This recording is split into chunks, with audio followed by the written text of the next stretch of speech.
Hello everyone, welcome to the season finale of the Disrupting PFAS podcast. My name is Jeff Hale. I'm the Emerging Contaminants Practice Leader at Woodard & Curran, and I'll be your host today. Today we'll have a panel discussion with our guests from season 1, along with a live audience. The audience is encouraged to submit questions via chat and to take part in a few polls that will be posted during our session. For those of you who may be new to the topic, the subject today is PFAS, or per and polyfluoroalkyl substances, which are a class of synthetic carbon-fluorine molecules that have been used in a variety of industries and applications due to their surfactant properties, their stability, ability to repel oil and water, among other characteristics. And this carbon-fluorine bond is extremely strong, making PFAS recalcitrant to degradation. And their occurrence in the environment has resulted in scientific and regulatory focus on these compounds. So as such, the focus of this Disrupting PFAS podcast is the detection, destruction, and sequestration of PFAS using novel materials and processes. We've had some great guests on this first season who are active researchers and innovators in that space. So with that, I'd like to ask all of our panelists to introduce themselves, and I'd ask Dr. Suzanne Witt to go first. Hello, everyone. I'm Suzanne Witt. I work at Fraunhofer USA as a staff scientist, and my research focus is on PFAS destruction with electrochemical oxidation and boron-doped diamond electrodes. Thanks, Suzanne. Dr. Kurt Pennell. Hi, everyone. I'm Kurt Pennell. I'm a professor at Brown University, and my PFAS research focuses on fate and transport processes and also remediation, in-situ remediation. And for that work, we primarily are studying in-situ sequestration, and we'll talk about that some later. Thank you, Kurt. Dr. Sarah Wu. Hi, everyone. So this is Sarah Wu from University of Idaho. I'm an assistant professor at the Department of Chemical and Biological Engineering. And my research is to develop plasma technologies for environmental remediation. So for PFAS, we're now treating PFAS by developing a continuous flow liquid phase plasma discharge process for destroying PFAS. Great, thank you, Sarah. And last but not least, Dr. Radha Kishan. Hi, everyone. I'm Radha Kishan from Pacific Northwest National Laboratory. I'm a senior principal scientist here working on the PFAS capture, sensors, and destruction using various nanoporous materials. I'm working in this field from last 15 years in the PFAS space, working on the PFAS capture, destruction, and sensors. Great, thank you, Radha. So I think the audience can tell we've got a great panel here. They've all been great guests on the podcast, and I'd like to thank you all once again for your continued participation. So I'd like to get going with the panel discussion, and I think we'll start talking about the ex-situ destruction and treatment technologies. I know Suzanne and Sarah have been focused in these areas in particular. So I'll start with Sarah. Sarah, could you please describe for the audience what plasma is, how it works, and maybe a few examples from nature? Sure. So basically, I think all of you have heard of plasma. It's basically defined as the first state of matters, right? That usually produced from a gas phase with either extremely high temperature or intensive energy input.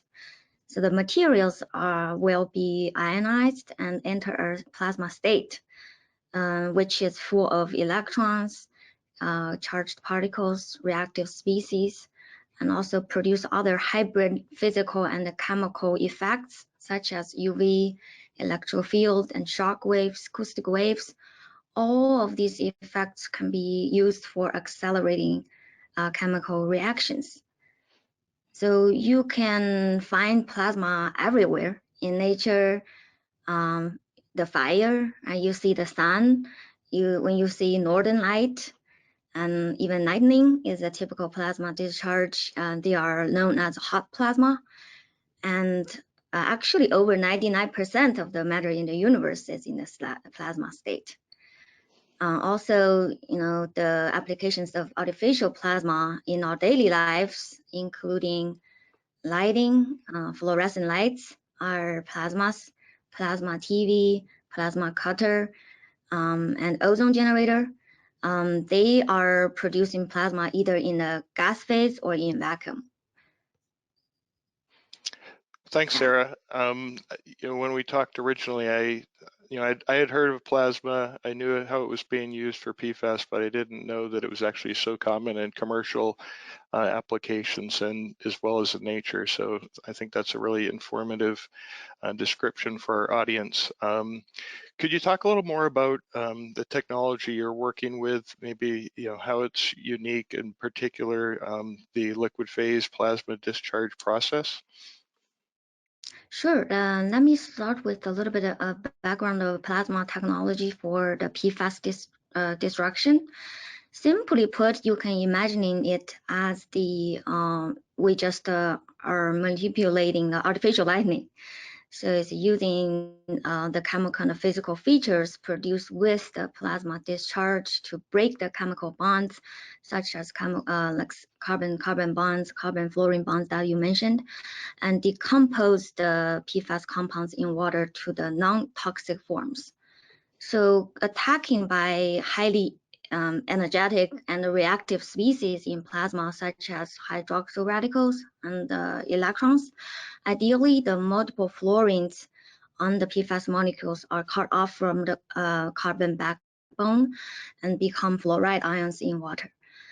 This is how plasma achieves the destruction of PFAS fast and without harsh chemical conditions, because the generation of plasma can be operated under room temperature and atmospheric pressure with basically no or very little chemicals or catalyst added.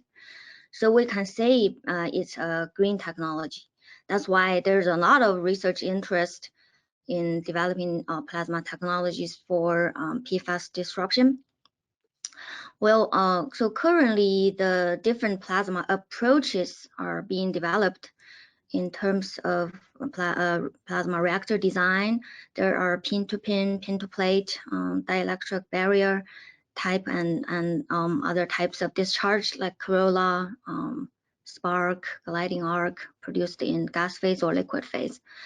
So the most challenging for plasma technology is to produce stable plasma in a liquid matrix, because we're basically want to treat waters.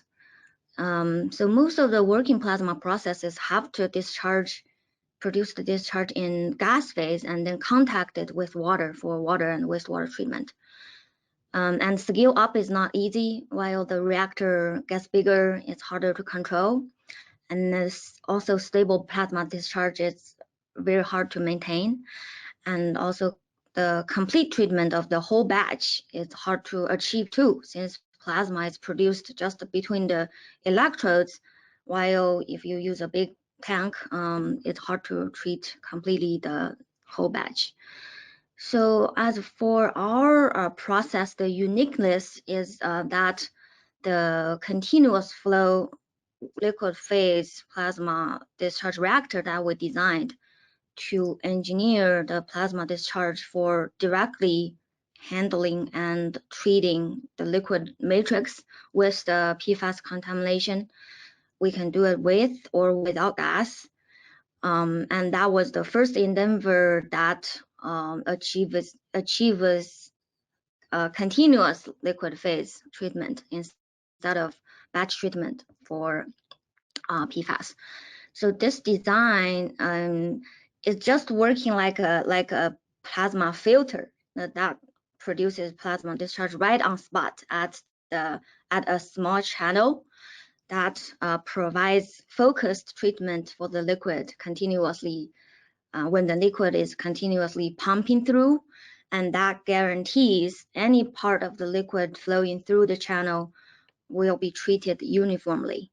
So the continuous operation also means that the reactor size can be more compact, easier to control, and also simplifies the scale up process without a very big capital cost for the equipment. So that's about my process and plasma technology. Thanks, Sarah. Appreciate you sharing those details. Yeah, I think that's very interesting, and just an interesting transition from the occurrence of plasma and commercial products in nature, like you described, and how you're focusing it on PFAS. With that, I want to transition it over to Suzanne, because Suzanne's working on ex situ treatment destruction of PFAS using electrochemical oxidation. So I think similar objectives, maybe some similarities with the destructive process, but nonetheless a different technology. So Suzanne, could you please describe for the audience electrochemical oxidation and how it works to destroy PFAS? Yeah, sure. So with electrochemical oxidation, we're taking a set of electrodes, so a cathode and an anode, and we're putting that into a solution, and we're applying a current to those electrodes. And so when we apply currents that are current density that is sufficiently high enough, we can start breaking those carbon fluoride bonds of PFAS molecules. And there's a couple of different mechanisms that are coming into play here. So we talk about direct and indirect oxidation processes. So in a direct oxidation, what's happening is that PFAS molecule is migrating to the surface of the anode and loses an electron, and so becomes oxidized that way. There's also indirect oxidation that's happening at the same time. And what that is when you're at these higher current densities and potentials, you're also splitting water molecules. And when you split water, you generate some of these radical species, which is similar to what Sarah was talking about, where you have hydroxyl radicals and solvated electrons and things like that.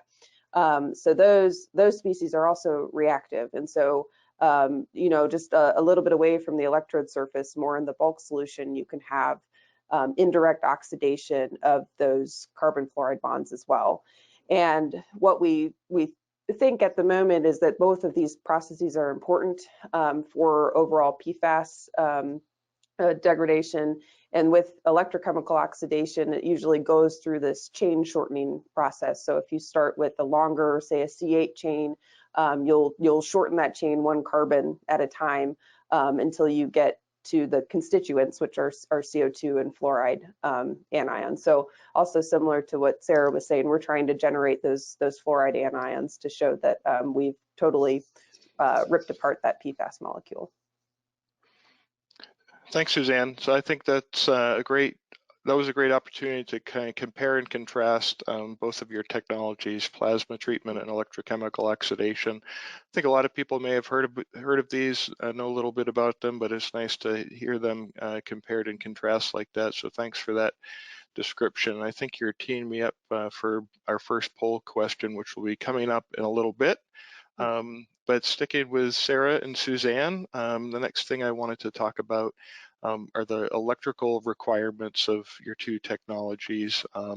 So if you could talk about the electrical requirements and what are some of the key electrical parameters that you look at or perhaps adjust to optimize it. I'd like to hear from both of you, but whoever wants to go first, or I'll pick on someone. Sarah, would you mind going first? Yeah, I'll go first. Well, for plasma, basically you will need the high electric voltage, okay, to initiate the high electric field to keep the plasma discharge, or initiate that and keep the plasma discharge happening. But that doesn't mean it needs a lot of electrical power to run, because unlike Suzanne's technology, the current flow in plasma technology is not that high. So our process for PFAS, the PFAS we found that it can be broken down pretty well, taking about 1 to 2 kilovolt and 100 watts or even lower, which is easily provided with universal power supply, AC supply, and a high voltage transformer. And when treating different matrices with different electroconductivity and flow rate, we need to adjust the applied voltage and power, which needs to be optimized for the specific scenarios. So that's what we basically need for plasma to treat PFAS. Okay. So basically, if you have a universal power source or electrical supply with a high voltage transformer, you'd be able to run the plasma. Okay. Yes. Thanks. And Suzanne? Yeah, so as Sarah mentioned, we look more at the current. And so one parameter that we optimize pretty frequently is the current density. And so that's just the current divided by the anode area. And so in terms of what are the power requirements or the current requirements, that's dictated by what current density you're trying to achieve and then the area of your electrodes. So if you have a smaller area electrode, then you can get the same current density at a lower applied current. So we look at all those things. So in terms of how much energy we're consuming during the process, it has to do with what current density we want to apply, what is the geometry of our electrodes. So we have a couple of different geometry electrode sets that we experiment with, and we think that one electrode geometry that has a very high surface area might be better for really concentrated PFAS solutions because you have more electrode area to work with. Whereas we have another cell that I discussed in my episode of the podcast that has a lower surface area but better mass transfer kinetics. And so that one seems to be better for more dilute PFAS or lower concentration PFAS solutions. Yeah, we look at those things. The solution conductivity is also important for our process. So a lot of some of the wastewaters that we've looked at are very conductive just because there's all sorts of different dissolved salts that are present. And in that case, we can get to the current densities that we want without having to apply a really high voltage. But in other solutions like groundwater, for example, might not be as conductive. And so in that case, we might want to add a salt in order to be able to go to these higher currents without having to drive the voltage up too high and increasing the energy consumption that way.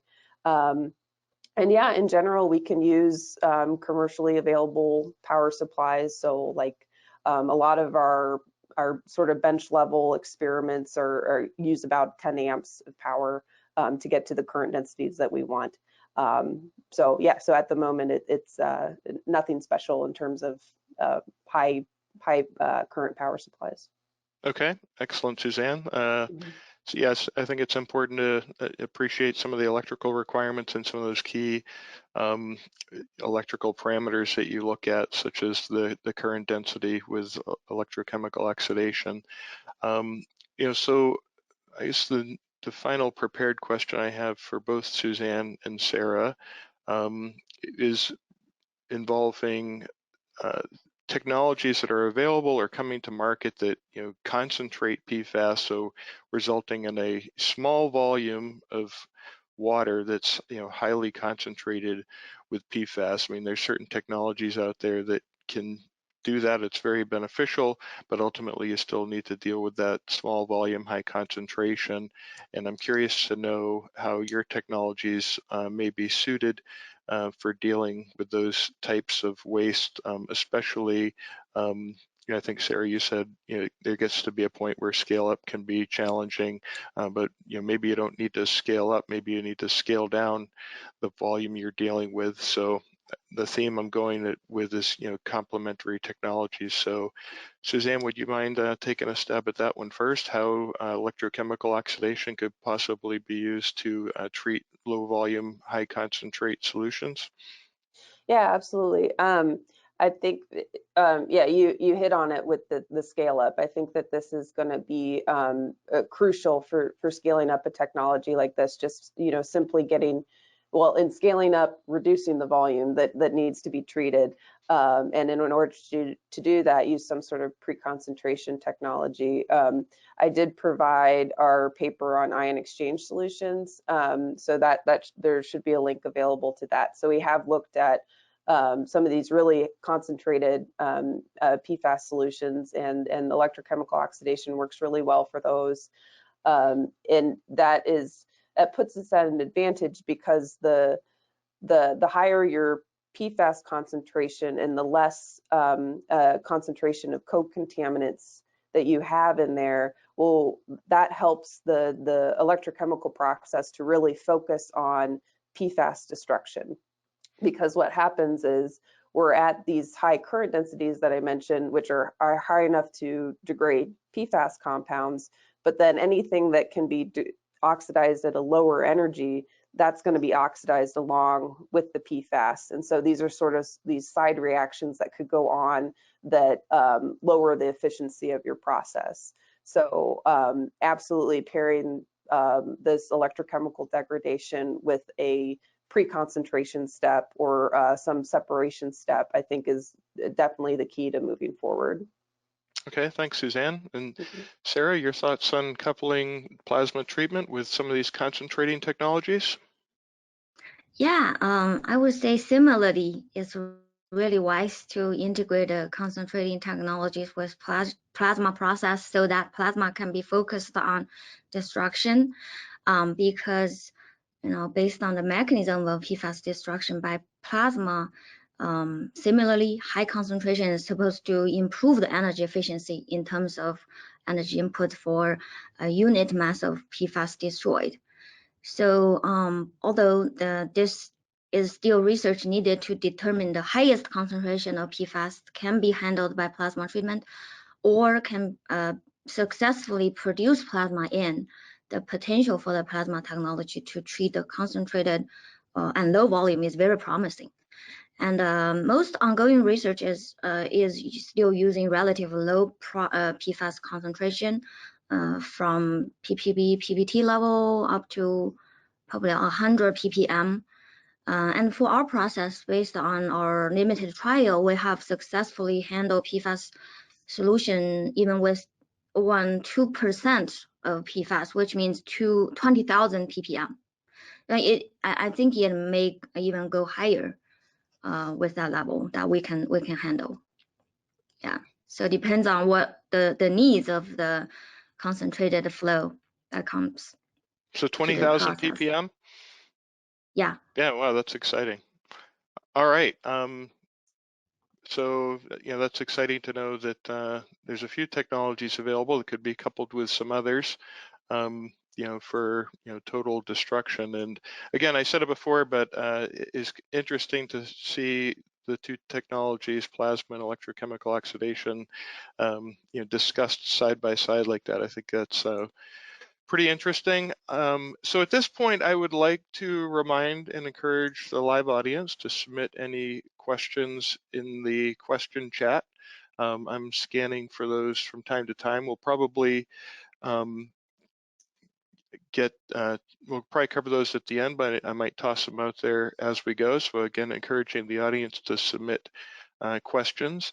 Suzanne made reference to some of her publications, and I'll also remind the audience that there are a few handouts in the menu on the right-hand side that you can download, including some of Suzanne and her team's work with electrochemical oxidation.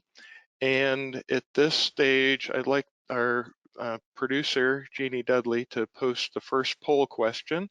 And I think, Suzanne, you gave a pretty good segue to this when you talked about basically breaking down the PFAS molecules or breaking them in half to, you know, shorter chains. So Jeannie, if you could please bring up the first poll question. So this is a very technology-focused discussion today, but I think as context, it's important to consider, you know, the regulatory environment, and with the prospect of PFAS and PFOA specifically being classified as hazardous substances under CERCLA, is a partial destruction of PFAS and PFOA to other, say, shorter chain PFAS, a viable treatment approach? So I'd appreciate if the audience could chime in here. The other members of the audience cannot see your response, but I'd be curious to know the audience's perspective on this. So if you can take a moment to complete the poll, and I'm going to be scanning for any questions that came in. All right, so here are the results. So again, if PFAS and PFOA are classified as hazardous substances under CERCLA, and I'm paraphrasing the question here, is partial destruction of those compounds considered a viable treatment approach? This is about probably the result I was expecting. We'd basically be cutting, breaking those molecules down to other PFAS that were no longer PFAS and PFOA. And I suppose technically would not be considered hazardous substances under the law, but that's not necessarily the end of it. So 57% of you feel that that would be a viable treatment approach to basically transform the molecules from PFAS and PFOA, and 43%, also almost half, didn't quite feel that way. So thank you for participating in the poll, and we'll move on to our next set of questions. So we're switching gears here. I'd like to thank Suzanne and Sarah for the robust discussion on some of those ex situ treatment technologies, and thanks to Kurt and Radha for being patient. Any of you feel free to chime in at any point. We want to keep this conversational, but I would like to turn our attention to in situ remediation. So we are seeing encouraging progress in the development of PFAS treatment and destruction technologies, but personally I see a gap in situ remediation options, and I think this is something that's highly desirable to industry. So to Kurt, could you please talk about the prospect of in situ remediation options for PFAS? Okay, thanks, Jeff. So my perspective on this is that we're at a point where it's really difficult to break down these compounds, even ex situ. So then transferring that in situ is another challenge with all the mass transfer and doing things downhole or in situ. So a lot of the work that I think initially was the focus has been on sequestration. So how can we take a dilute plume, concentrate it, and then perhaps in the future there'll be a technology that can treat this concentrated mass. So that's one way to look at it. There is some work going on now with thermal treatment, but again, this is really energy intensive. So there is some work with basically smoldering technologies and in situ thermal treatment to remove PFAS and then capture them in a gas phase and then condense them. So there is some work in that arena, but the actual transformation with a chemical method, or for example, a plasma method that Sarah might be working on, to do that in situ is really a challenge. So I think in the short term, we'll see a lot of focus on sequestration. And then in the longer term, how do we apply a destructive technology to that concentrated mass that we may be able to sequester in the subsurface? And one of the challenges we face even with sequestration is the shorter chain PFAS species generally don't work well with activated carbon. So then we have to modify our materials. And we've been working with resins, and there's opportunities for nanomaterials that are injectable in the subsurface. And so one of our main focuses is how do we deliver these materials to the subsurface? And in the future, of course, it could be a reactive material that absorbs and reacts with these compounds. But our sort of niche in this area is how do we deliver these materials in situ? And it's sort of a balance between you want them to be mobile in the subsurface, so you don't want them to plug up a well, but you don't want them to be too mobile. So you want to create a reactive zone or an adsorptive zone that you might have a radius of influence of a couple meters, but you don't want it to go 100 meters because you just lose control of the material. So a lot of what we work on is how to balance that delivery but also get retention. And so that's a sort of they're kind of competing things, competing concepts, I guess. And we try to find a balance between those two, where we can handle the material, deliver it, but it also retains on the subsurface to create this reactive zone. And that's sort of where we're headed with it. And I think there's a lot of opportunities there. I do think it will take time to get the technologies for destruction in situ. That's really where that's sort of the holy grail, of course. And you look at chemical technologies or biological, it's really a challenge because obviously the carbon-fluorine bond is very difficult to break down. Yeah, so I agree with you, Kurt. It'll probably take time to be able to take those destructive technologies in situ, as you point out. They're still in development. For instance, Suzanne and Sarah have made great progress to demonstrate those, but to put them underground is probably a ways off. But I think your approach, focusing on sequestration now buys us time, perhaps. So I like how you put that. Maybe we can sequester it today and destroy it tomorrow. And again, it gets back to these, coupling of technologies, even if it occurs over time. So could you expand on, some of the challenges or techniques for basically delivering some of these sorptive type materials into the subsurface and your research there? Yeah, so we've done a lot of work with nanomaterials over the last 10, 15 years, looking a lot at fate of transport and also reactivity. So one of the key things is, I think to have this be practically usable is we have to take a material that we know is, in this case, sorptive or reactive, but we don't want it to cost too much. And so we need to basically create a stable suspension that we can inject. So if we work with carbon, it's not too difficult to basically finely divide that and stabilize it in different polymers. Resins are a little more difficult. And then when you develop nanomaterials, you're almost going the other direction, where we may develop nanomaterials that are too mobile, and we need to make them sort of a little bit larger or have the ability to absorb onto or attach onto the soil particles. So those are the types of things or the challenge we look at, and it sort of gets again at this balance between mobility and retention, and understanding that the mechanisms that drive that and how you can modify that in situ, and especially when you're dealing with a heterogeneous media where you might have different, high permeability zones and low permeability zones. How do you address mobility control when you're trying to deliver these types of materials? So that's probably one of the biggest challenges, and also getting the materials at low enough cost that we can actually inject 500 gallons into the ground, and it doesn't cost us a fortune to do that. One other area one other approach, we're working on injecting and creating a barrier or a reactive zone where we have flow through the porous media, right?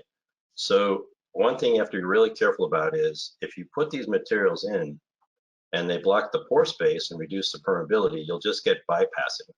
And so you may take a sample down gradient and there's no mass, but it's simply because the flow is now bypassing your reactive zone. So a key thing we worry about is maintaining permeability. So we want the particles or whatever we inject to coat the pores, to coat the soil, not block the pores. That's a key thing. So if you have pore blockage, that's not going to get you anywhere in a sense. It'll cause a low permeability zone, and you'll just get bypassing. So that's one of the key things we worry about. We want things to basically attach onto the surface, but not do any pore clogging. And that, again, this gets at that fine line between mobility and attachment, and that's how you adjust that. That's the key, I think, in terms of developing effective in situ delivery of these types of materials, whatever they might be.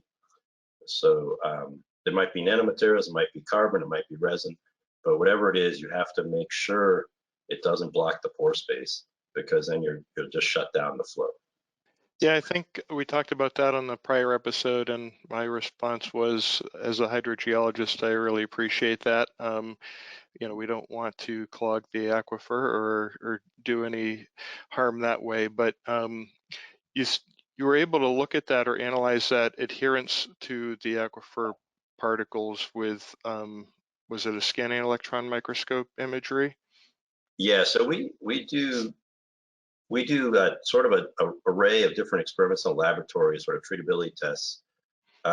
We do column studies, we do aquifer cell studies, but then after we inject, what we do is we take the materials out, we destructively sample, and we can actually mount the particles and then look at the materials on the surface and actually scan them. So you get an SEM image, but you also get the elemental composition. So you can tell if it's, if you have a whole bunch of carbon on the surface, all of a sudden you can see that it's carbon. Or if you put an iron nanomaterial, for example, you'll see a spike in iron as you scan across a region of the surface. So that's one way we get at that. Obviously, in the field, when we've injected, nanoscale carbon, you can put a probe down, and just if it turns black, you've treated the zone. So it's a little bit easier. But of course, we want to look at the fundamental mechanisms, how much coating we're on the surface, and are we coating the entire surface, or are we partially coating the surface? And again, the focus is really, we want to coat the surface but not block the pore space. So it's really important to do tracer tests, those types of experiments, to make sure that your flow is still what you expect it to be in the zone that you've treated. So I love the direct proof, whether it's, looking at, the color of it, or, getting right down there to the microscopic scale. And again, take the opportunity to remind the audience. So I think we have one of your papers also in the attachments, Kurt, that talks more about some of this. So I'd encourage the audience to download that. And I think there's actually some of that microscopy in there, if I'm not mistaken. Okay. So I want to thank Radha for being patient to this point, but I'd like to bring him into the conversation because, Radha, you've been focused on nanoporous materials. We're going to talk more about how they can be used for PFAS detection, but they also play a role in sequestration.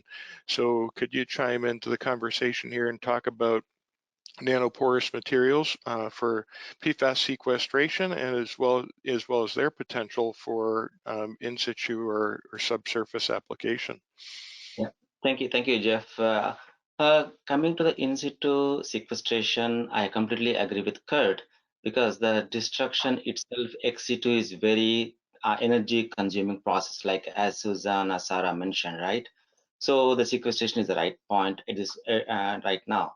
But the question is that when you are sequestration of these PFAS molecules, one thing is not pore blockage, but at the same time, when we see, is it like physical adsorption or chemical adsorption? Meaning that whether it can stay for a long time. If not, what happens with the geological conditions? It may come out from that sorbent or nanomaterial, whatever the material, and again it goes into the water. So then again the problem starts. So it's a cycle. So it is a question of how can we increase the strength between the PFAS molecule and the guest and the host of nanomaterials, nanoporous materials, or anything, so that under the geological conditions, nothing can come out. But recently we also started thinking about, under the geological conditions like temperature, pressure, and water, all those things, can we do the catalysis there? Meaning that, can we destruct in situ using nanoporous material? Because nanoporous materials are well reported from so many decades about the catalysis. Though CF bond is very strong compared to CC bond. So, and of course, this is challenges doing the same destruction in situ at in the geological conditions in the ground at room temperature or a little bit higher temperature is very challenging. But there are methods are things that we can think of, like how can we capture huge amount of the PFAS molecules and making them a chemical adsorption rather than physical adsorption, meaning that they may not come out easily. Then start doing some chemistry on the catalysis chemistry on the interaction, so that down the road, by the time the PFAS will come out from the material, it may be already degraded into a small pieces, or like a CF bond breakage or CC bond breakage or something like that, so that it may not come back into the water. So it's a big challenge, of course, I agree. But like as I mentioned in the podcast, there is like a collaboration between a catalysis expert, a material expert, and all those people may definitely helpful. And also working with a subsurface science specialist in PNL about understanding the conditions of the ground and the sequestration place, how far we can go and what are the conditions, everything, because the thing is that the adsorption and the release will work on the pH, work on the temperature, everything will affect on the adsorption, desorption, release, right? So we have to have a proper understanding of that. So we started thinking about this direction recently, and hopefully this is a big challenge we can tackle in the near future. Thanks for the perspective on that. It's, I think you've brought good perspective so that everyone does need to understand that, there's a number of variables that affect PFAS sorption and their ultimate destruction. Gets a little more challenging to characterize those in the subsurface, but I would agree that, if we bring enough technical disciplines together, that we can solve for that. So thanks for your input there, Radha. I would want to let the audience know that I'm seeing your questions. We're getting a few good questions in. The ones we're getting right now would be best for Suzanne and Sarah, and we'll be getting back to them in a little bit with those questions. At this point, though, I think I'd like to go to our next poll question. So, Jeannie, if you could pull up the next poll question.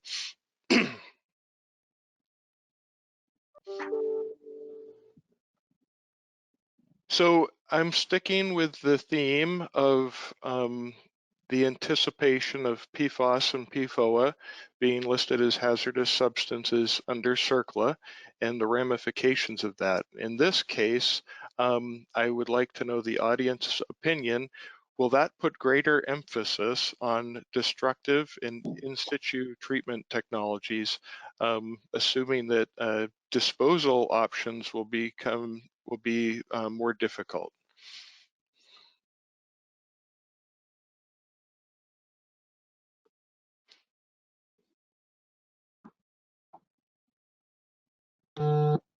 So I'm going to ask some questions of Suzanne and Sarah, and you can be thinking on them, and then we'll get back to you after the poll. But some questions we're getting in for Suzanne and Sarah, kind of combining them together. But what do you see as the biggest obstacles or roadblocks to overcome or move these PFAS destruction technologies to full scale and made available commercially? So we have a couple questions along those lines. You don't have to answer at the moment, but the audience is interested in knowing, what are the potential for scalability of some of these destructive technologies. So if you could think on that for a moment, and we'll get back to you both. But again, we're interested to know, I guess we've completed the poll. And Jeannie, if you could pull up the results. So again, the idea here being assuming that PFAS and PFOA are listed as hazardous substances under CERCLA, I would anticipate disposal options might get more difficult and few and far between, and that would put more emphasis on destructive and in-situ remediation technologies. So we had a few people that strongly disagreed. Most people agreed, and about a third of the people strongly agreed. So the vast majority of people agree or strongly agree that classification of PFAS and PFOA as hazardous substances would put even more emphasis on the need for destructive in situ treatment technologies. I would count myself in that group, but it's also interesting to know that not everybody thinks so, and at least 8% of the audience strongly disagreed. So thanks for taking part in that poll. I think it's an interesting topic to combine, the regulatory climate with some of this groundbreaking research that our panelists are doing. All right, so I'm going to kick it back to Suzanne and Sarah with the audience question. Again, wanting to know, some of the obstacles or roadblocks or what it's going to take to scale up electrochemical oxidation and plasma treatment to be, commercially ready and available. And I think we kind of talked about it a little bit by, maybe it's not so much a matter of scaling it up, but it's a matter of scaling down and concentrating what you need to treat. So hopefully I didn't steal your answer, but I'd still be interested in hearing your response. And if Suzanne, if you could go. I think that the key thing is to pair it with some sort of technology that can concentrate the PFAS and reduce the volume of water that needs to be treated, because there's a very, very high volumes of water out there that are contaminated with PFAS. And so that's absolutely going to be key.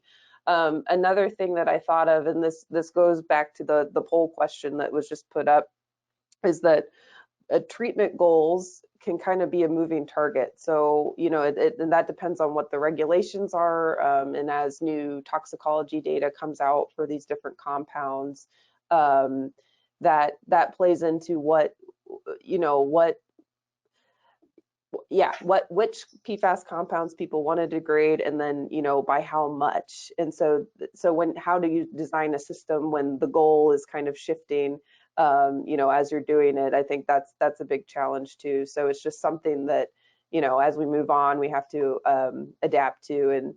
And really the immediate answer I have for that for an EO system is just the time. So if you want to treat a wider array of PFAS compounds to a lower concentration, then in general treatment times are going to increase. So that's something that we have to consider for scaling up. Thanks, Suzanne. And Sarah, your response?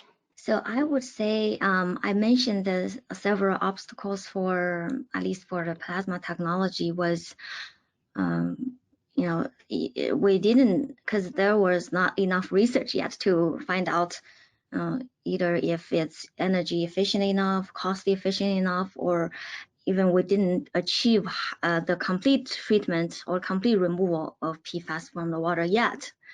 So more research is needed, and also high volume, big batch is difficult to complete treatment. That's all the challenges right now we're facing, and we do need more research to find out the real answer to when the technology is going to be ready for either scale up or commercialization. Yeah. Okay, thanks, Sarah. This has given me a lot to think about, and I'd like to share my thoughts and maybe tie a few themes together. I like what you said, Suzanne, about regulatory criteria being a bit of a moving target. I mean, those are important because they're health protective. But as a hydrogeologist, my mind goes to, if our health protective regulatory criteria become more and more stringent, how much more volume of water or how much more volume of groundwater are we dealing with? And I can tell you from my own research, it's pretty sensitive. A small change in a regulatory criterion can mean a much greater volume or distance of impacted groundwater per se. But then I start thinking about, combining these technologies. Maybe there's, extraction and destructive treatment in the source zone. But then the things that Kurt and Radha are working on, in situ sequestration over this much broader area or volume of groundwater, say, come into play to stabilize things. And, eventually we could be looking at, in situ destructive approach, and I think those are on the horizon. So that's my perspective, and I think it ties into some of the themes we keep talking about in this toolbox approach of combining technologies together. So thanks for, go ahead. I just want to add one point here, like as both Suzanne and Sarah, they want the high concentration where we can have like a nanoporous materials for extraction selectively of these PFAS molecules and can give them a concentrated solution of PFAS for the destruction. That's what we discussed recently in the collaboration projects, what we can work with Suzanne and Sarah and Kurt. So the combining technologies definitely help. Yeah, good stuff, Radha. Thank you for chiming in on that. I'm going to take a quick check to see if we have any other questions coming in. No other questions at the moment, but would encourage the audience to submit questions. We'd like to keep it as interactive as possible and give you access to our guests. With that, we're going to switch gears again, and we're going to talk more about PFAS sensing and technologies and treatment of other media. And I'd like to put you on the hot seat, Radha, and I think this is more in your area. So could you please, I'm really excited about the PFAS sensor that is being worked on at PNNL. And could you please talk about the fast PFAS sensor, specifically how could it, well, if you give us an overview, and then I'll have a few follow-up questions. Sure, Jeff. So actually, this is not only from PNNL. This is a collaborative effort from Pacific PNNL and also New Jersey Institute of Technology, NJIT, Professor Basure from there and his team. So they started for, at least 5-6 years back when a collaborator in PNNL, past PNNL employee, Dr. Chatterjee, and Dr. Basure, and we together discussed about the technology, like coming from different expertise. So, for example, Basure is coming from electrochemical side, or I'm coming from material side, and Dr. Chatterjee is coming from different sensor side. So why can't we discuss and together to combine the technologies? That's the basis for this PFAS sensor. So that's how the sensor works is that, for example, if you understand a problem right now, before going to the sensor, it is very expensive methodology to detect at this point of time. You have to take the sample, send it to a laboratory, and wait for a week or two, and each and $400 to $500 sample, and you'll get the concentration. Oh my God, okay, this is the big problem. So when we are previously started working on the different kind of sensors, the problem is different, where the sensors we are working at the parts per million level, ppm level, because PNNL is located on the Hanford side, on northwest side, and there are a lot of contaminants. There are a lot of sensitive technologies, but those are all working at ppm level. But when you go to PFAS, completely scenario is different, parts per trillion level. So the regular sensing methodologies like optical, simple chemical may not helpful. So with our discussions and improvements back and forth multiple times, we could able to get this sensor in a combination of the materials and microfluidics and impedance analyzer and all those things together, and how we can work on the fluidity, and how can we work on the exchange of these host-guest interactions, and all those things together. Now we are able to have a PFAS sensor that can detect PFAS concentration as low as 0.5 parts per trillion, which is very low, which is close to the same ex-situ technologies like mass spectra or other TOP, other technologies. So we were able to see the PFOS, one of the major contaminant in PFAS family. We could able to go 0.5 ppt, and even with PFOA, we could able to go parts per trillion level. So these two are really major contaminants, as all of you know. So so how the technology works. So what is the status, you asked me, right? So we started working from last 5 years, I think 6 years. So At this point of time, if you asked me the same question last year, we would have said that there is a technology, we have the materials, and will send the information to the materials to our collaborator at NJIT, where they will test the PFAS sensor. But at the end of the day, if you look at the sensor, it is like covering almost half of the lab space, which is a big problem. So you cannot go into the field if I want to. So that was a major hurdle. So what we did is that with internal resources in PNL, with multiple electrical engineers and other, including software engineer, we are now bringing this technology of the PFAS sensor, which is covering almost half of the lab space, into a small prototype, which is I can hold in my hand, and with my in a laptop in my backpack, I can go into the field and get the same exact sensing of the PFAS molecule. That is our aim. Hopefully by end of September this fiscal year, we are able to demonstrate a robust PFAS prototype sensor. Thanks, Radha. I think that's very exciting. We have a lot of emphasis on, treatment, destruction, and dealing with PFAS, but knowing where it is in a very low concentration, almost instantaneously, I think that's huge for addressing PFAS.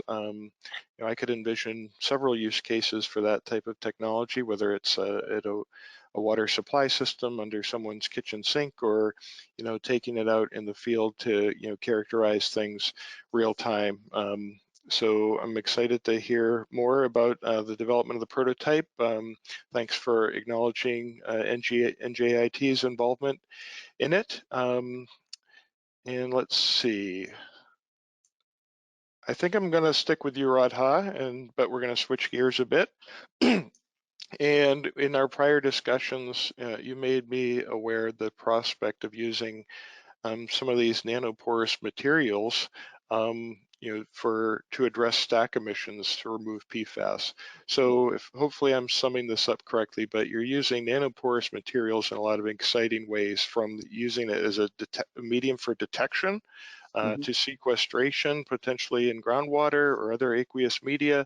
But I think you mentioned to me the prospect of using it to scrub PFAS from stack emissions. And I think that's really important, because I know there's increasing regulatory emphasis on PFAS and stack emissions. Incineration is a potentially viable means of destroying PFAS, but there's a few questions that still need to be addressed, such as off gas. Hopefully I'm not taking your answer from you, but could you please talk more about the prospects of nanoporous materials as a scrubbing material? Sure, Jeff. So as the first of all, even you asked the question about making the longer chain PFAS into smaller chain PFAS is a problem. Yes, it's a big problem too, because they are more carcinogenic, and also it's not easy to capture them. That is a problem when you break the CC bond rather than CF bond. So the same thing comes to the incineration. Why the most of the states in the US are banning the incineration, mainly because when you are doing at high temperatures of 800 or 900 degrees centigrade heating of incineration, these PFAS are breaking into smaller chains, or the chains that breaking the CC bond breaking happening a smaller fluorocarbon or PFAS molecules in the gaseous form, which is a big problem. So based on our experience in the material design, the pore engineering, the material engineering expertise in PNL, we developed the material that can capture gaseous phase PFAS. This specifically started when there was a problem of or contact from someone capturing the PFAS from the ocean surface. That was a bigger problem in that space. So that also correlating with the incineration, where the PFAS are coming in a gaseous state. So based on our experience on the different kinds of fluorocarbon adsorption, C1, C2, C3, and the C4, all these 4 different carbons with a fluorine, we were able to generate a unique database of the materials that can selectively capture this gaseous PFAS or gaseous fluorocarbons. So why can't we envision using these materials as a in a smokestack, where we are using incineration and capture all of the PFAS and like as Kurt mentioned, the condensation afterwards. So kind of those kind of a things, so that you will the incineration can be restarted without any problem. So our intention is to use the materials, various nanoporous materials, and you may ask, why can't we use carbons? Carbons can be used, but carbons have a low surface areas and low selectivities and low tunabilities. So the nanoporous materials, what we are working as a metal organic frameworks, covalent organic framework, zeolites, and other even carbons with a hierarchical porous carbons. All those things, they have a high surface areas, almost 10 times, 20 times, 15 times sometimes. The surface areas, the pore volumes, all those things tuning towards the specific capture of these gaseous molecules, so that you have a humongous space inside a nanoporous material. In that way, what happens is that if you, instead of using activated carbon a kilogram on the smokestack of incineration, just you can use 100 milligrams or small amounts, so that you can not to have a burden. The second thing is that you may ask again the question of the cost. Yes, activated carbons are very cheap, like maybe $10 or less than $10 a kilogram or pound. So originally the MOFs or these materials are very expensive. Like 10 years back, it's like $1,000 at $10,000 per kilogram. But because of our various other technologies that utilizing the MOFs or these nanoporous materials for other applications, we developed methodologies for the bulk production of these materials, nanoporous materials, MOFs especially. And we could able to have a patenting and licensing those options, where now we are in a position and discussion with like companies, like big companies like Sigma Aldrich, BASF, or these companies who are producing the materials. They are helping us to get these materials less than $50 per kilogram. That is our plan. So if you are considering $10 of activated carbon with a $50 of a material, nanoporous material with the enhanced, like 10 times enhanced absorption capacities, I don't see a problem. Or this is $50. I'm talking about the least amount, least production level. If you increase the production level, it will go further down. So bringing to close to activated carbon price maybe. So the nanoporous materials definitely help in enhanced adsorption and selective adsorption of these PFAS molecules in gaseous state as well as in the liquid state too. Overall, that is our work so far. Yeah, the versatility of those materials is very interesting. I was talking about nanoporous materials rather generically, and you talked about some of the specific categories. You mentioned MOFs, or the metal organic frameworks. That actually brings us to another question that's come in, and the question is, do the metal organic frameworks conduct electricity? But before you answer that, maybe you could give us an overview on what a metal organic framework is. So metal organic frameworks are the family of the same nanoporous materials like zeolites, where the zeolites are silica, oxygen, and alumina, where these are metal organic frameworks are metals connected with organic linkers. So metals in the form of a cluster, and between the two metal clusters, an organic linker is there. So because of very vast organic chemistry and a lot of periodic metals in the periodic table, there is a humongous number of metal organic frameworks available at this point of time. Say 50,000 different MOFs are available. So hypothetically, more than 100,000 different MOFs can be possible. So these are the metal organic frameworks. And the question is that what MOF you want for what application. So the same MOF A may not be helpful for adsorption of PFAS, but it may be helpful for different adsorption or catalysis or some sensing. So every MOF has its own specific roles, right? And depending upon the metal, depending upon the functionality on the metal as well as the organic moiety, one can tune the MOF for a specific application. So we have developed not only MOFs, but covalent organic frameworks, taking out completely metal inside, but only organics instead of the simple polymers. These are same polymers, but uniform porous polymers or amorphous polymers, structured polymers that can be used for adsorption or separation applications. So you asked the question of conductivity. Yes, there are lots of conductive MOFs are available, and that can be useful for the applications where the electrical conductivity or thermal conductivity. Originally, the MOFs are non-conductive, more of kind of a insulators, mainly because the organic linker and metal cluster are covalently bonded with single bond, CC bond, so that makes more material more insulator. But that is, as I said, there are 50,000 or 60,000 MOFs are available.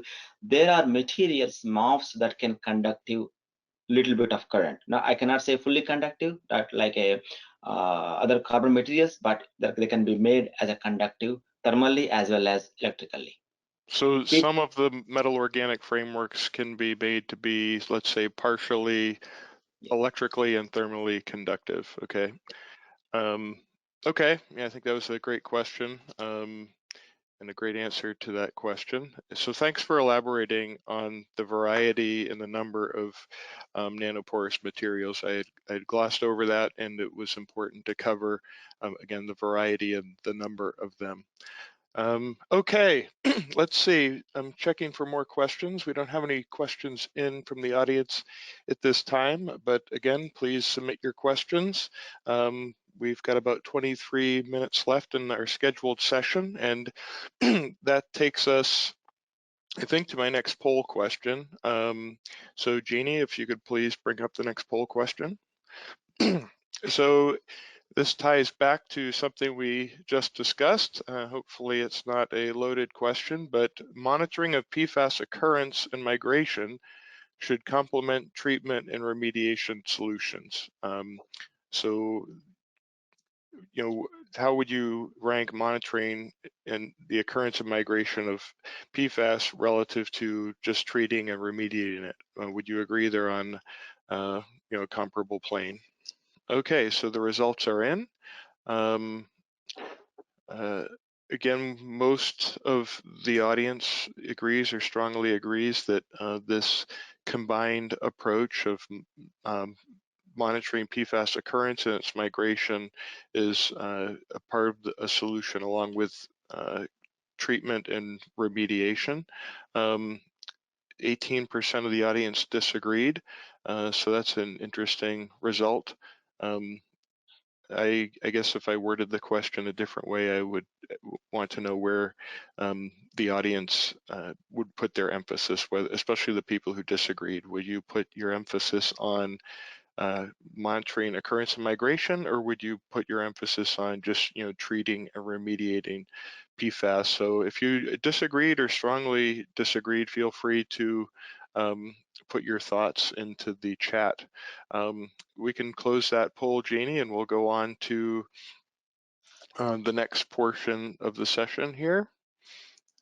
So Jeff, can I answer this? Actually, this interestingly, 18% of the people say disagree, but I want to understand why. But that is actually a strongly agreeable thing, because I just want to answer there. Maybe others can chime in. The monitoring is very, very important, because when you have a monitoring tool that can be implemented together, the remediation technologies, one can see the mapping of the PFAS, where it is coming from. If you, for example, if you look at a river bed starting from end to end, once you see the monitoring where it is starting from, whether it's close to the cities, where the industries are producing more, what kind of sources are coming. So monitoring is really, really important for remediation technologies. That's what my personal opinion. Maybe others can chime in. Well, thank you for jumping in and talking about that poll question, Radha. I would agree with you. I think they're mutually important. We need to monitor and identify where PFAS is, where it's going, but we have to continue to pursue these technologies to treat it and deal with it. As I noted, perhaps I could have worded the question better. If you disagreed with that statement, I'd be curious to know if you would put your emphasis on, monitoring, or if you would put your emphasis on treatment and remediation. And I think we're getting some responses here. Let's see. Emphasis on occurrence and monitoring as treatment and remedial solutions are still not well understood or cost effective, and its widespread nature allows for the high chance of recontamination. Okay, thank you for responding. Okay, let's see, do we have anything else coming in? Nope. So I want to switch gears to some general topics, trying to connect a few themes, and we'll be looking to wrap up. So we've got about 18 minutes to go in our scheduled time. So this is for all the panelists. So PFAS impacted water may contain co-contaminants, such as petroleum hydrocarbons at a fire training area where fuel fires occurred, where AFFF was used. Chromium or other metals may be co-contaminants. For instance, where PFAS was used as a mist suppressant in metal plating. We see 1,4-dioxane and complex matrices from landfills co-occurring with PFAS. So could you please discuss implications of treating PFAS impacted water that contains these co-contaminants? And I think that's a fair question for ex situ or in situ applications. Who wants to jump in first? Yeah, I can. Go ahead, Radha. So this is called the selectivity of the material. So selectivity is very important, especially from nanoporous materials perspective. The selectivity is very, very important, not only for the capture, but also sensor. If there is a lot of contaminants, co-contaminants, it is very tough to identify the material. So for that, what we have done in the materials perspective is that we have chosen the CF bond in the PFAS, and SO bond or CS bond for sulfur containing PFAS, and the COOH groups for the acid containing PFAS. So some kind of a tag we need from the PFAS molecule, so that the material can specifically and can selectively can choose this material in a contamination. Say for example, these are the few contaminants you mentioned, 1,4-dioxane or like other chromium, but there are so many other contaminants possibilities there in the leachate, industrial leachate, maybe groundwater, and from different places we have different co-contaminants. So instead of like choosing others, so we have to choose this PFAS molecule specifically. How can we tag this specifically, these PFAS from the contamination? So we have a methodologies to selectively and sensitively choose these PFAS molecules from nanoporous materials. Thank you, Radha. I'm going to pick on Suzanne next, because I think you had mentioned co-contaminants in one of your prior responses, Suzanne, and how that can be a challenge or just something else that needs to be oxidized or would be oxidized in the electrochemical oxidation process. So could you please speak about the implications of co-contaminants? Yeah, so with co-contaminants, I mentioned earlier that you're applying these fairly high current densities and high potentials that you need in order to break down the PFAS compounds. But in doing that, anything that oxidizes at a lower energy is going to oxidize as well. So you can kind of see that as an advantage, because that a lot of these co-contaminants, you probably want to degrade those as well. And so like our work with landfill leachates, for example, have high levels of chemical oxygen demand, and we can degrade that by like 100% during our process. So in that respect, it could potentially be viewed as an advantage. However, it does take away from the PFAS oxidation. So it's going to decrease efficiency for that process. So it's a question of what your treatment goals are. If you really want to hammer the PFAS as quickly and as efficiently as possible, then you don't want co-contaminants in there. But if you're trying to treat a mixture of these things, and if you say, I don't care how long this process takes, then then okay, fine, we can just treat it until we degrade everything in there. But that's going to take more energy, more time, and it's going to cost more. So it in one sense can be viewed as an advantage, and in another sense a disadvantage. Yeah, like that response, Suzanne. That's where my head was going. It was a very practical response. I mean, contaminated water is contaminated water, and it all needs to be dealt with. And if you have a technology that can address it all, but might be more energy intensive, say, to address all those contaminants, it's still an opportunity to kill two birds with one stone, so to speak.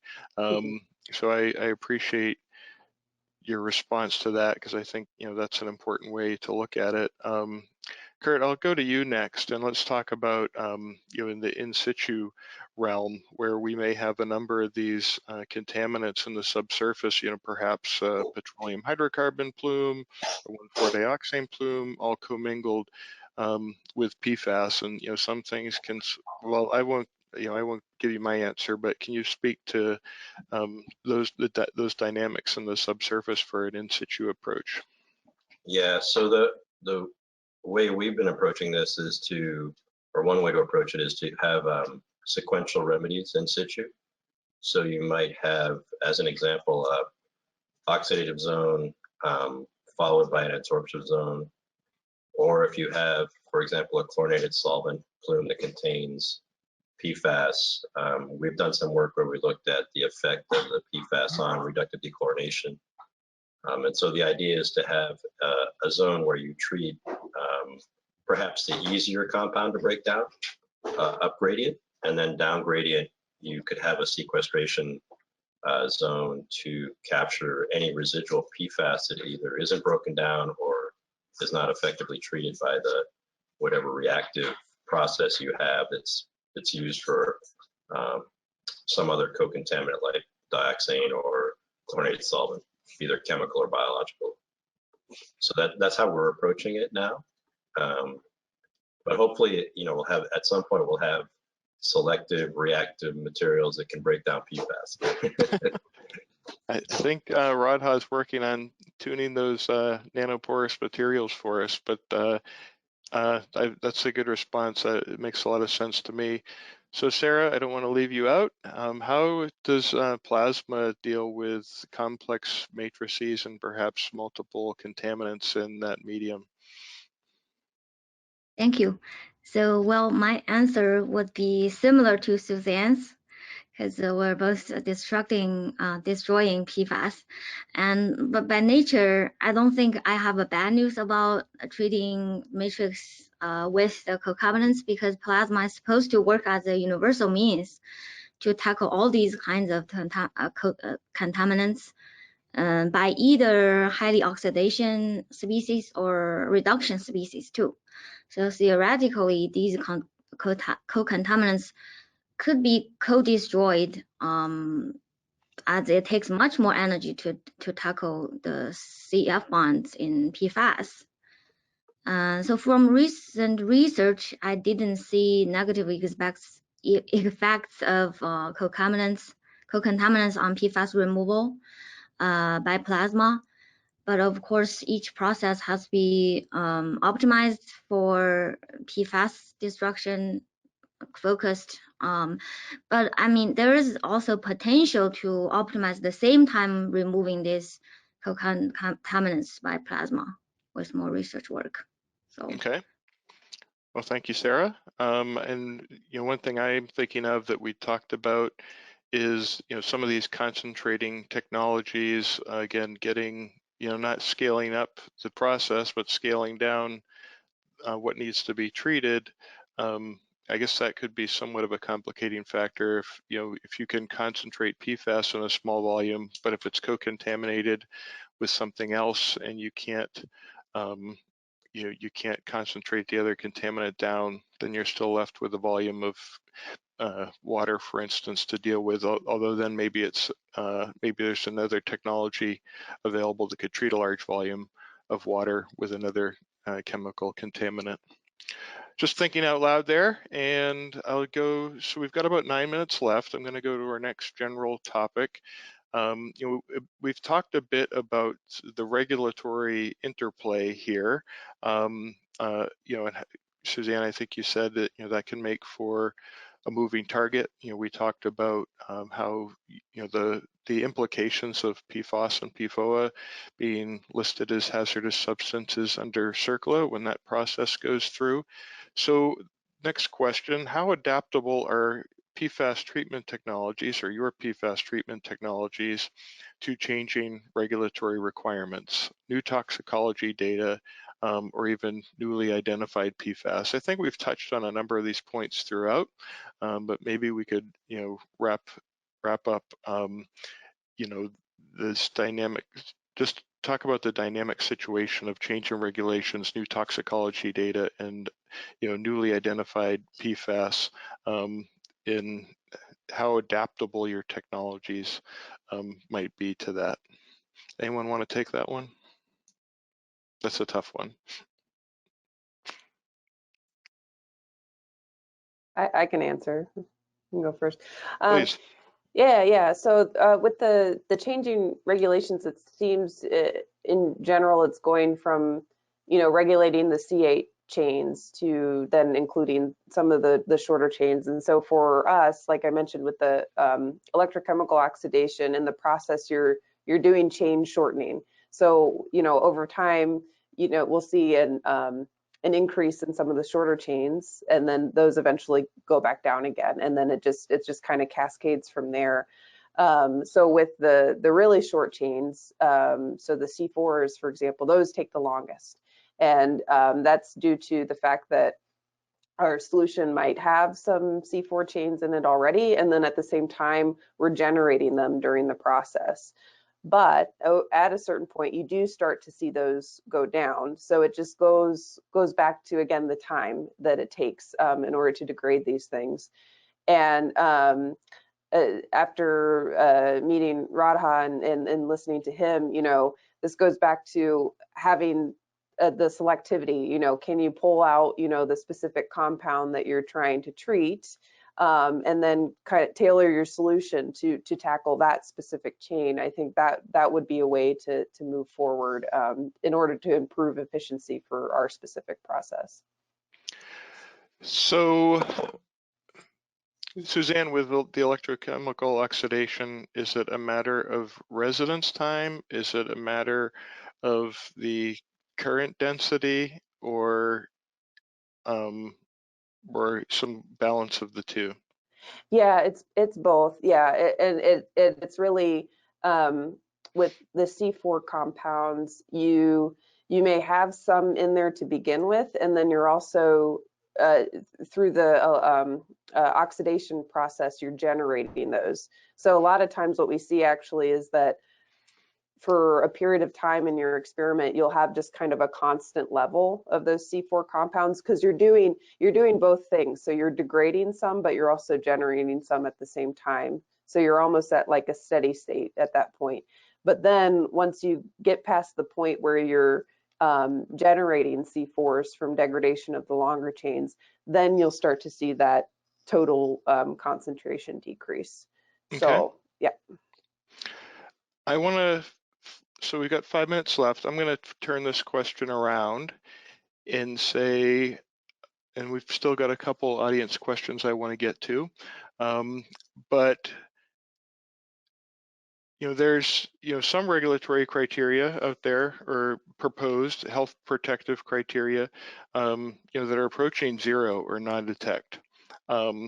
So do you see technology improvements driving more stringent regulations, where the improvements of the technology, the criteria now become about best available technology?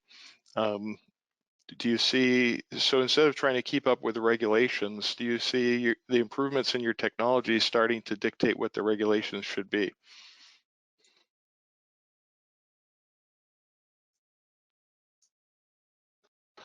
I think it's a very tough question to answer. But the thing is that the technologies are really helpful for and combining technologies are always helpful to cope up with the regulations on the PFAS space, I hope. Okay, I would, I could see that happening, especially as some of the proposed health protective criteria are getting lower and lower. as we strive to develop technologies to achieve those, the technological advances start to drive the regulations. Yeah, one example I can say that when we started this PFAS work, many states are still saying 50 parts per trillion is the limit, but now many states they reduced to 10 parts per trillion concentration. So we have to think about the material that can go further below, right? Yep. So I want to get to an audience. I want to make sure I cover the audience questions here.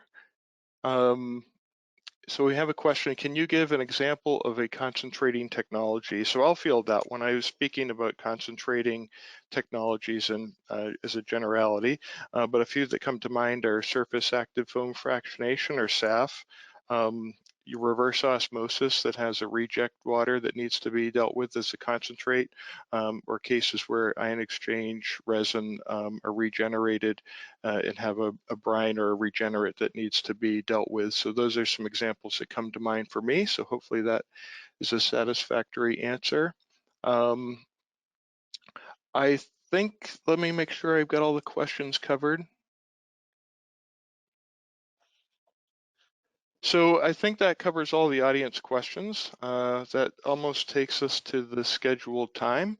So I think that's a good place to wrap up this podcast. I want to thank the audience for joining and participating in the great questions. I appreciate you participating in the poll questions. That was very illuminating. And another big thank you to our guest innovators. I know you put a lot of time in the prior episodes and participating in this one. I thought it was really fruitful, seeing a lot of themes and ideas that can be connected from all your great research. So hopefully together we've advanced the science a little bit. And thanks again. And that concludes our season 1 finale of the Disrupting PFAS podcast. I'm your host, Jeff Hale, reminding you to never say forever.